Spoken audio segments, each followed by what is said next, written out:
Muy buenos días, hermanos y amigos. Esta es la radio La Verdad del Evangelio con frecuencia celestial, transmitiendo desde el Central Corozal Sucre, Colombia, para todo el mundo, con su programa Datos Bíblicos. Sintonizo todos los sábados de 7 a 8 de la mañana y conozca los secretos, curiosidades y revelaciones del libro maravilloso.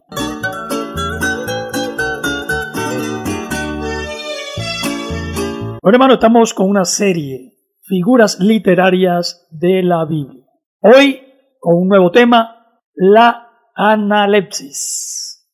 Esta figura literaria, también conocida como retrospección, es una figura retórica, una técnica narrativa que consiste en interrumpir el desarrollo cronológico de una historia para mostrar hechos pasados. La analepsis se usa mucho en el cine, en las telenovelas.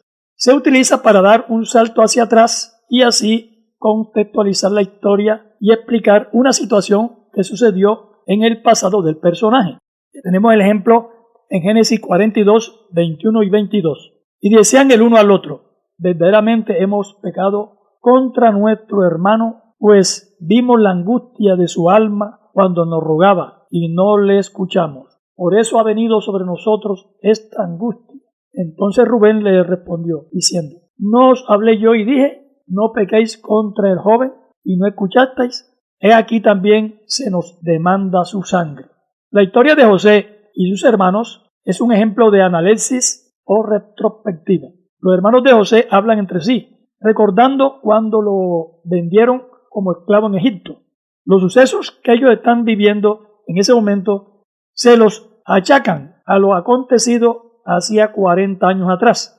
Cuando sus hermanos vienen a Egipto en busca de comida, hay varias referencias y recuerdos de los eventos pasados que llevaron a su separación y a las circunstancias que los llevaron a reencontrarse.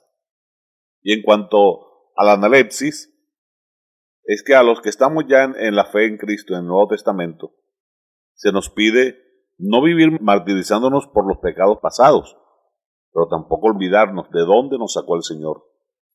Porque si nos olvidamos de dónde nos sacó el Señor, entonces vamos a perder la perspectiva de lo grande que tenemos hoy.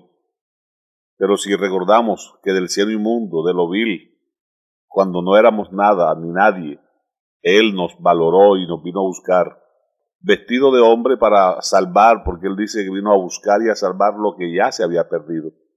Así como los hermanos de José, remordidos por la conciencia, ellos sabían muy bien que las malas acciones traen consecuencias y por eso se sentían acusados por su mal proceder con su hermano, pero también podemos aplicarlo nosotros a nuestras prácticas, sin nadie más, sino con nuestra propia vida. Nuestras malas decisiones también traerán malas consecuencias, pero lo maravilloso es que Dios cada día nos da la oportunidad de rectificar y hacer las cosas como a Él le agradan.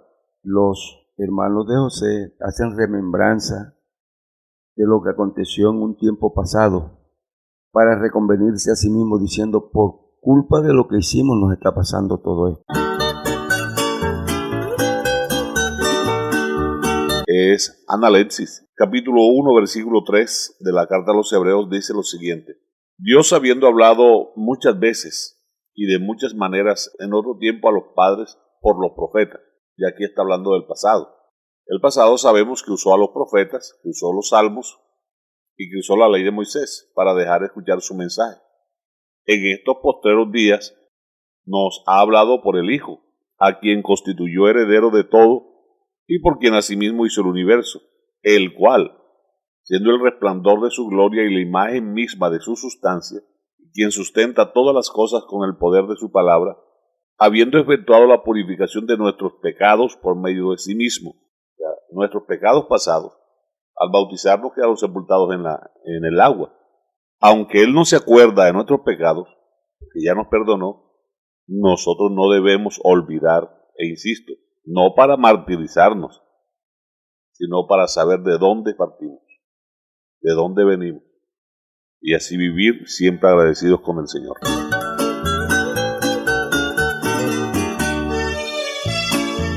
Estamos con la figura literaria, la analepsis.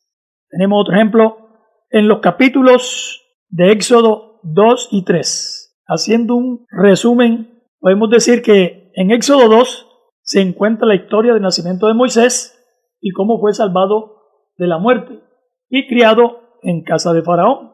Luego, el relato salta a su edad adulta, cuando Moisés huye a Madián después de matar a un egipcio.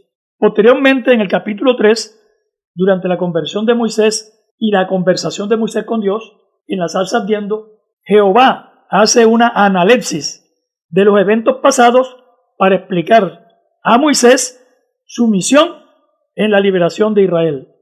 Luego, Jehová hace una prolepsis de los prodigios que haría Moisés para que Faraón dejara libre a su pueblo.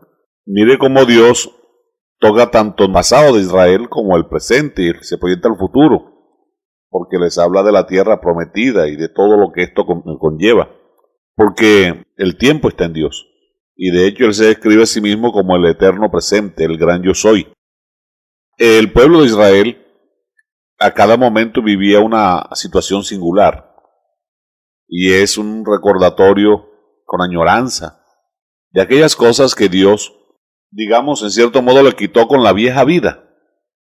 Ahora, en cuanto a la vida de Moisés, cuanto a la situación de este hombre, podemos notar que hay solamente unos puntos altos resaltados.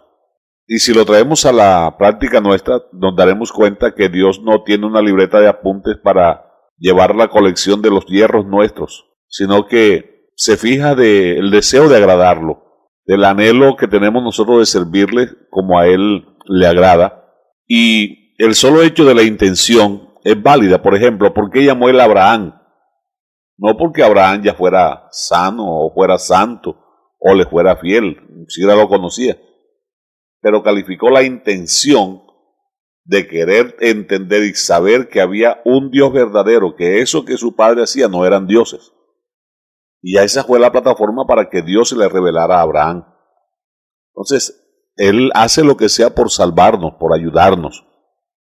Lo que está en el Salmo 137 es analepsis.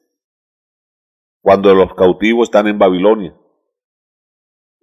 colgamos las arpas sobre los sauces, junto a los ríos de Babilonia llorábamos recordando a Sión. Y nos pedían que cantáramos himnos, canciones. Pero ¿cómo vamos a cantar si estamos lejos de la casa de Dios? El salmista es uno de los que más practica esto. Por ejemplo, el Salmo 42. Me acuerdo de estas cosas y derramo mi alma dentro de mí, de cómo yo iba con la multitud a la casa de Jehová, cómo los conduje en medio de voces del pueblo y fiesta. Oiga, cómo enriquece Dios la vida del hombre a través de los gratos recuerdos y también de los amargos recuerdos, porque la analepsis es esto, recordar el pasado, irse al pasado, trasladarse allá y volver al presente para que aquello que nos sucedió hoy no enlute nuestra alma, sino que nos alegre, nos llene de riqueza, para que nosotros pongamos, por ejemplo, lo que pasó, lo traigamos a nuestra vida y que nos sirva para el futuro. Y no solamente eso, hermano Alberto, sino que Dios mismo le ordenó al pueblo que guardaran ciertos puntos o ciertas marcas para no olvidar el acontecimiento. Por ejemplo, cuando cruzaron el Jordán, le ordenó a Josué que tomara 12 príncipes, uno de cada tribu, y del fondo del Jordán cada príncipe sacara una piedra. Luego ya en la tierra prometida construyeran un altar de piedra, para que cuando sus hijos crecieran, preguntaran, ¿y ese montón de piedra qué es? Entonces los mayores recordaran cómo Dios los pasó por el medio del río en seco.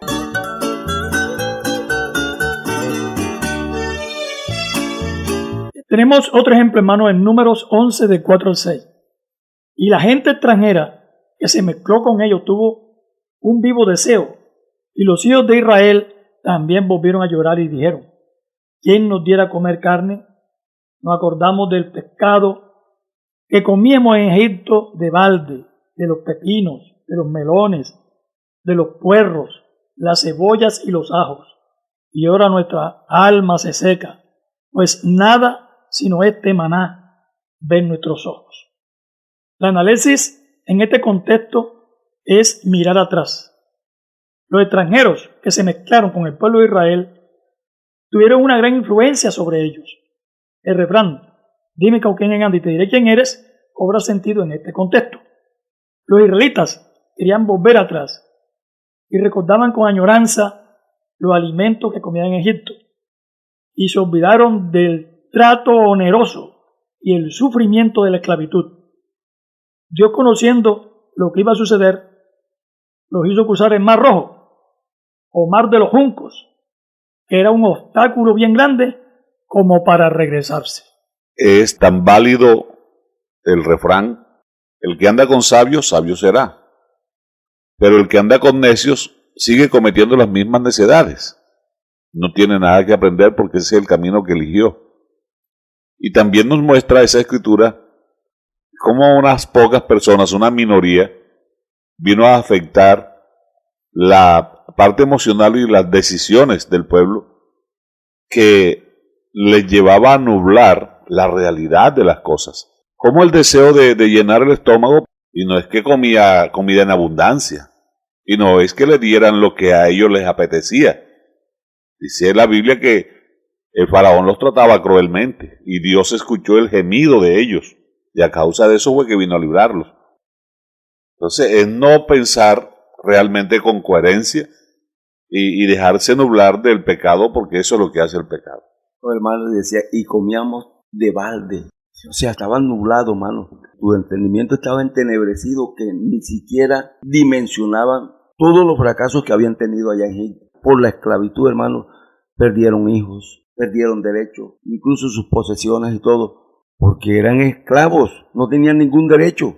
Aquello no se comparaba a esto que estaban viviendo hoy, hermano. ¿Por qué se les oscureció la mente a ellos, el entendimiento? Porque decidieron no tomar en cuenta la palabra que Dios le dio por Moisés. Así pasa hoy. Cuando usted oye la palabra de Dios y olímpicamente decide no obedecerla, entonces automáticamente está diciendo: le quiero obedecer no a Dios, sino al opositor de Dios. Y por más que usted le explique, el oyente no aprende, no entiende, porque no tiene la disposición, la capacidad ya de entender. Mire esta joya.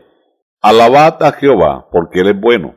Alabad al Dios de los dioses. Alabad al Señor de los señores, al único que hace grandes maravillas, al que hizo los cielos, al que hirió a Egipto en sus primogénitos, al que sacó a Israel de en medio de ellos, con mano fuerte y brazo extendido, al que dividió el mar en dos partes, el que hizo pasar a Israel por medio de él, y arrojó a Faraón y a su ejército al mar, al que pastoreó a su pueblo por el desierto, al que hirió a los grandes reyes y mató reyes poderosos, porque para siempre es su misericordia. El Salmo 136 es una crónica de todo el peregrinar de Israel desde Egipto hasta Canaán, para que no se olvidaran de las proezas del Señor. Un análisis bien detalladita. En la agonía de un mundo que perece, la Biblia resplandece como un faro de luz, vislumbra. Estamos con la figura literaria, la analepsis. Tenemos otro ejemplo en Deuteronomio, capítulo 1, versos 1 y 3. Estas son las palabras que habló Moisés a todo Israel a este lado del Jordán, en el desierto, en Arabá, frente al Mar Rojo. Y aconteció que a los 40 años, en el mes 10 del primer mes, Moisés habló a los hijos de Israel conforme a todas las cosas que Jehová le había mandado acerca de ellos. Deuteronomio es un libro que recoge más bien la historia de Éxodo, Levítico y Número. El Deuteronomio contiene el discurso de Moisés, dirigido al pueblo de Israel antes de entrar a la tierra prometida.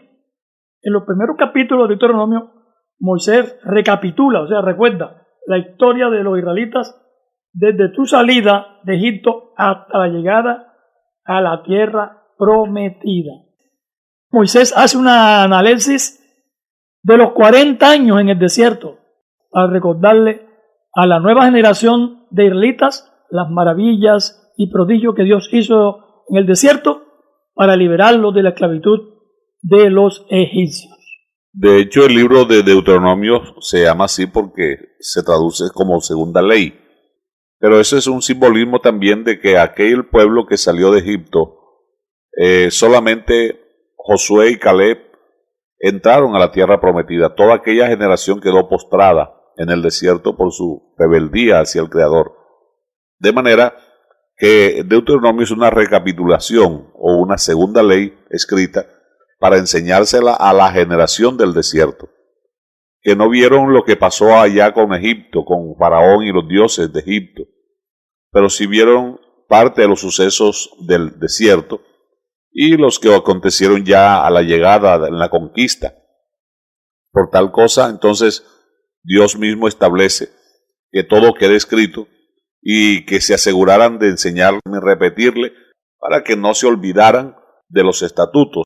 Mire que dice Deuteronomio 4:5. Mirad, yo os he enseñado estatutos y decretos, o sea, una ley bien orgánica, bien organizada, como Jehová mi Dios me mandó para que hagáis así en medio de la tierra en la cual entráis para tomar por posesión de ella. Es decir, el pueblo de Israel era el modelo, porque ninguna nación tenía las leyes que ellos tienen, ni el Dios que ellos tienen. Entonces, para que al ver a Israel, las demás naciones aprendieran de ellos.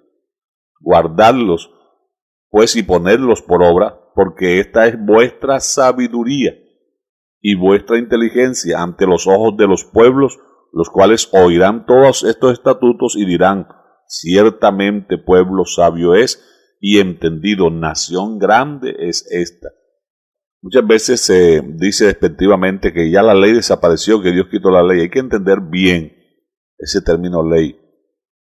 Dios en la cruz del Calvario, en la sangre del Señor, abolió fue los mandamientos que nos eran contrarios, por medio de los cuales era imposible que fuéramos hijos y también herederos. Pero la ley de Dios en conjunto, el Salmo 19 dice que es perfecta. ¿Cómo va usted a quitar lo que es perfecto? Que es santo y que es deseable más que la miel. Entonces, hay leyes que Dios le dio al pueblo que perduran hasta el día de hoy, que no fueron quitadas.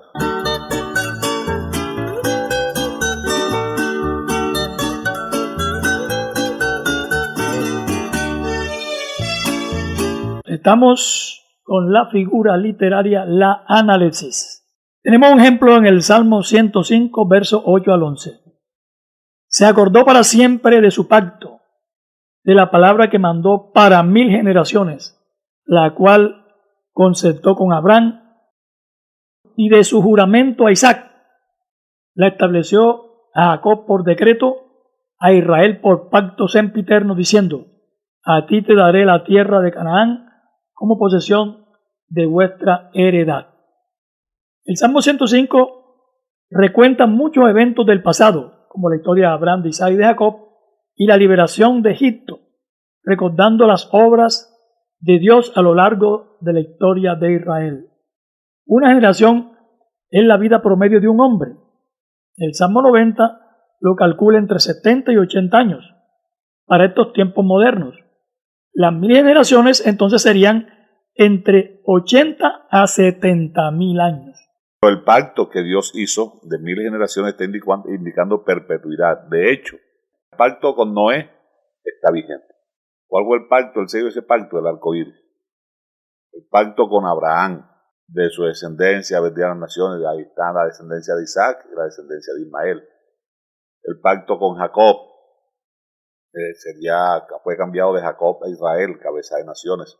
Pacto con David, ese es uno de los pactos que el pueblo de Israel reclama más, y de hecho, por eso no entendieron al Señor Jesús, porque ellos esperaban al hijo de David, o sea, el Mesías reinante, pero se olvidaron que los profetas habían anunciado al Mesías sufriente, como en Isaías 53 y Zacarías, que dijo que vendría sobre un pollino hijo de asna, humilde.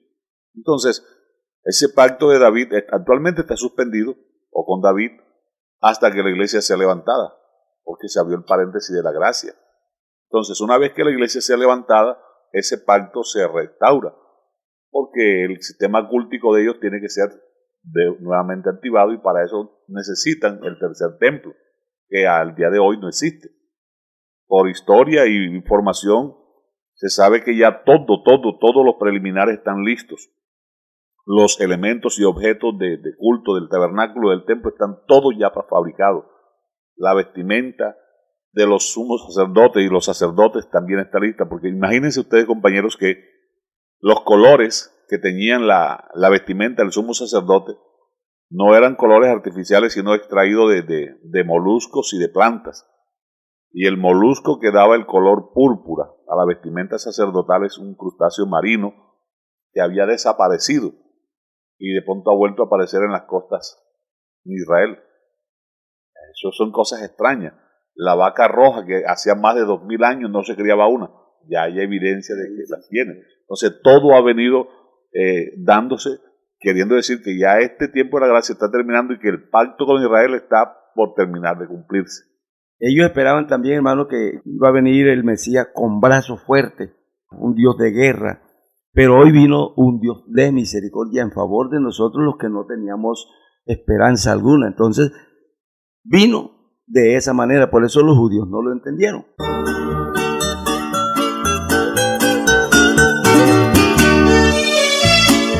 Estamos con la figura literaria, la analepsis. Tenemos un ejemplo en Lucas 17:32. Acordaos de la mujer de Lot. Jesús hace una analepsis recordándole a los discípulos a la mujer de Lot. El ángel le ha dicho a Lot y a su familia que no mirara atrás. Génesis 19:26. Entonces la mujer de Lot miró atrás a espaldas de él y se volvió estatua de sal. Recordar un pasado pecaminoso con añoranza es algo que no agrada a Dios. Lucas 9:62 dice, y Jesús les dijo, ninguno que poniendo su mano en el arado mira atrás es apto para el reino de Dios. Eclesiastés 7:10 dice, nunca digas cuál es la causa de que los tiempos pasados fueron mejores que estos, porque nunca de esto preguntarás con sabiduría. Hermano, no desentierres los pecados de los muertos. Deja de estar recordando los errores que cometieron los demás. Sana tu pasado y perdona al ofensor. Acordaos de la mujer de Lot. Pareciera que Dios está siendo como muy drástico. No, que con solo mirar atrás, no es solo el mirar. Es que ese mirar está unido al actuar. Cuando se mira hacia atrás, es una mirada cargada de deseo de retornar. O sea, que no tiene el más mínimo interés en avanzar, que no le interesa lo que le han prometido, porque para ella o para él lo más valioso es lo que dejó atrás. Entonces, en ese sentido, eso se llama transgresión o transgredir. Y Dios no está de acuerdo que lo menosprecie, porque es que Santiago 1:17 dice, toda buena dádiva y todo don perfecto viene de lo alto, del Padre de las luces. Entonces es imposible que nosotros pensemos que de Dios vamos a recibir algo inferior a lo que teníamos. Por eso la carta a los Hebreos dice, porque si la palabra dicha por los ángeles fue firme, o sea, los ángeles por medio de la instrucción de Dios dijeron, salgan que esto se va a destruir, y así aconteció. Cuanto más la que Dios dice directamente. Entonces, hagamos caso y tomemos en el contexto lo que Él nos está diciendo, porque no podemos vivir cometiendo los errores del pasado. El pasado lo recordamos, no con añoranza, sino como figura para que nosotros avancemos. Porque si retrocedes al pasado, parece que estás volviendo a caer en los mismos errores anteriores. Pero los errores que hemos vivido anterior nos dan soporte para que hoy no los volvamos a cometer. El caso de la mujer de Lot, se le advirtió, no mires hacia atrás, pero en desobediencia lo hizo y quedó convertida en una estatua de sal.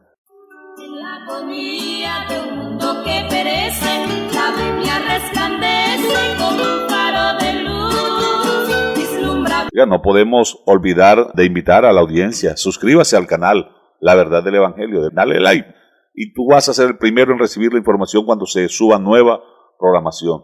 También tenemos la página de la iglesia, ipuccentralcorozal.com. Ahí encuentra usted toda la programación.